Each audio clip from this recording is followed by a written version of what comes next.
నమస్తే అండి, నేను మీ స్వాతి. వంట చేసి చూద్దాం ఛానల్కి స్వాగతం.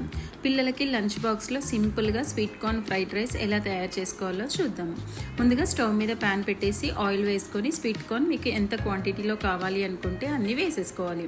ఇలా వేసుకున్న తర్వాత మీడియం ఫ్లేమ్లో పెట్టి ఇవి గోల్డెన్ బ్రౌన్ కలర్లోకి వచ్చే వరకు ఫ్రై చేసుకోవాలి.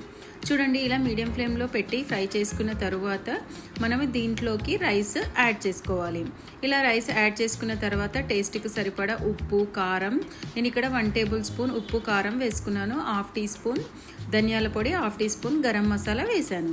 ఇప్పుడు ఇదంతా ఒకసారి మిక్స్ చేసుకోవాలి. చూడండి, ఇందులో కొత్తిమీర కానీ కరివేపాకు కానీ మీకు ఇష్టమైతే వేసుకోండి, లేదంటే స్కిప్ చేసుకోవచ్చు. ఇలా ఒక 2 నిమిషాలు ఫ్రై చేసుకోవాలి. ఇలా 2 నిమిషాలు ఫ్రై చేసుకుంటే మన స్వీట్ కార్న్ ఫ్రైడ్ రైస్ అనేది రెడీ అయిపోతుంది. ఇలా ట్రై చేయండి, పిల్లలు కూడా ఎంతో ఇష్టంతో తీసుకుంటారు. లంచ్ బాక్స్లోకి ఇలా పెట్టేసేయండి.